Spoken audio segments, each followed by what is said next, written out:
Morning, guys. Hope y'all had a good Thanksgiving. Want to do a very quick video on an article that I received from Jan Markell. Good teacher, good radio show. If y'all listen to Jan Markell, I'm gonna touch on it real quick. It reads as follow: 2023 Top 10 by Jan Markell. As each year winds down, I like to review and see how Bible prophecy was fulfilled or has elements of fulfillment throughout the year. I always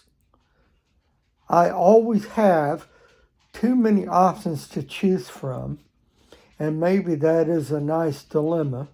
We are in a countdown to the close of the church age. Here are my top 10 selections for this year. Many selections have ties to the Black Sabbath, October the 7th.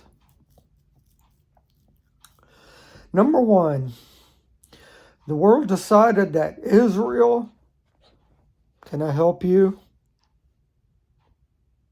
Can I help you? Number 1, the world has decided that Israel became the international burdensome stone. Zechariah 12:3. Whosoever expected this new malady, Israel derangement syndrome, in their lifetime, we know that the time of Jacob's trouble will be a time of Jew hatred. But in the church age, and this is a hatred of people based only on identity, a people group that has been a blessing to the world. Number 2, Israel now longs for peace like never before. She will fall for Mr. Fix-It peace plan of Daniel 9:27. She just wants to get along with her neighbors in the Arab world, the Muslim world, and all of her enemies. She has had 75 years of conflict. Max, she has had 75 years of conflict, preceded by the Holocaust, but with centuries of demonic hatred thrown at her.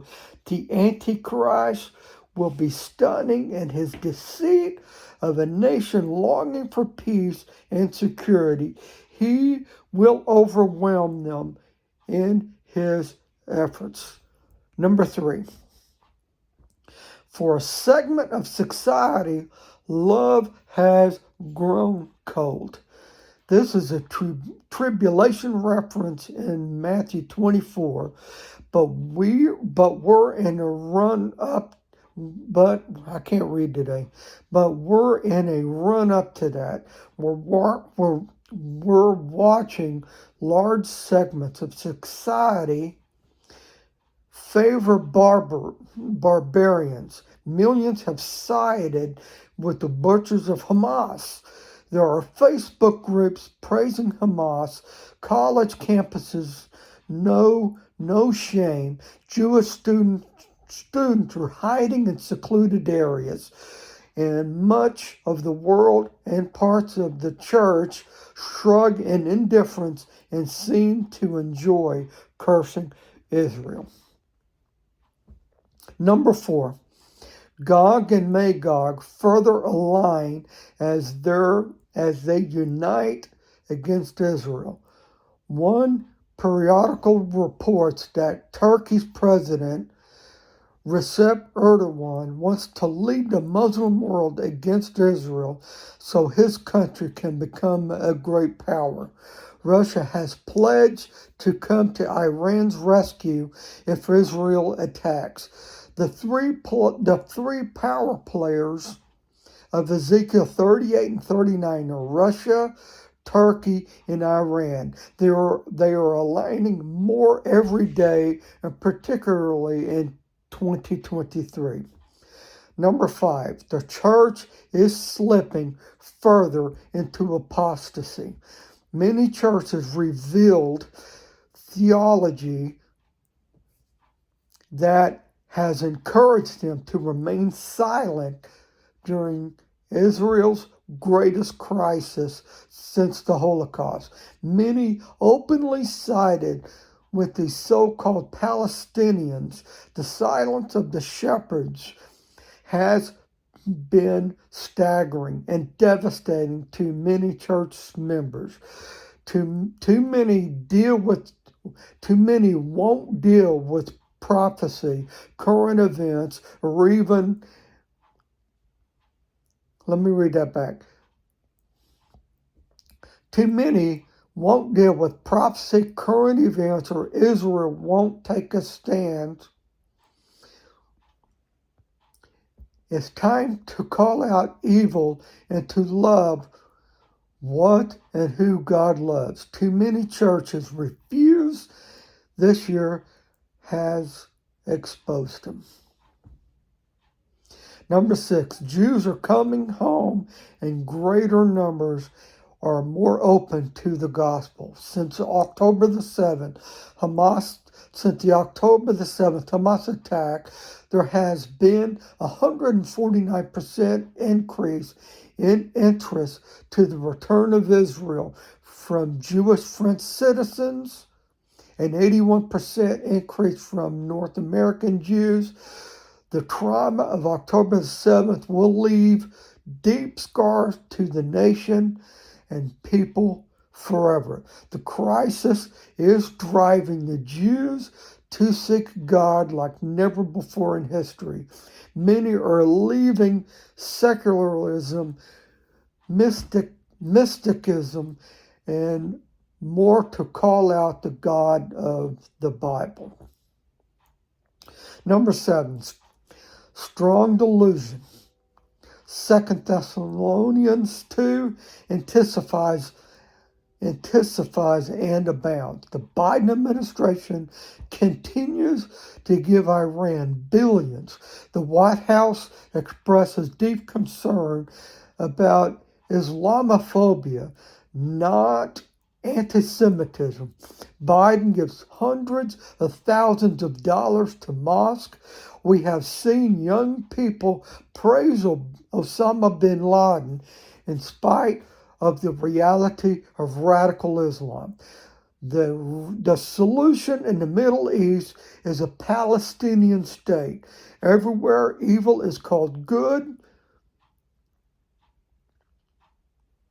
Isaiah 5:20, and facts are irrelevant due to the delusions of our day. Only the righteous can see straight. Number 8, the intensified longing of a world leader as American leadership is weak and non-existent in the executive branch. Soon, world leaders will line up in Pied Piper-like fashion behind a man with a plan who will guarantee peace and stability. He will exude global leadership. The world is ready due to an American's absence. Number 9, the intensification of perilous times. 2 Timothy 3, violence and the spirit of the Antichrist. We are warned of October the 7th, copycat attacks around the world. America's southern border invites chaos. Rogue nations are threatening with nukes. World war seems inevitable, and the tribulation has not even begun. Number 10, there is an explosion of a global reprobate minds. Romans 1. things had taken a dark turn unlike anything seen in modern times. The world had become unhinged on a greater level than World War II. People clearly have been given over, sorry about that, up is down, black is white, men can be women, and vice versa. Israel is an apartheid. Hamas are freedom fighters. Normal or godly thinking does not come to these conclusions. I can list 110 markers that reveal the hour is desperately late. You can tell the players without a primitive program. Let me read that back. You can tell the players without a printed program, and that would be in the Bible, the most accurate chronicler of the world events we could ever have been given. Jesus coming, perhaps today. Wanted to read that article. I know we're heading into December and we're still here, and it's been discouraging. I try to keep encouraged. Folks, the end is here. The end is now. We are headed home soon. Get safe today. God bless.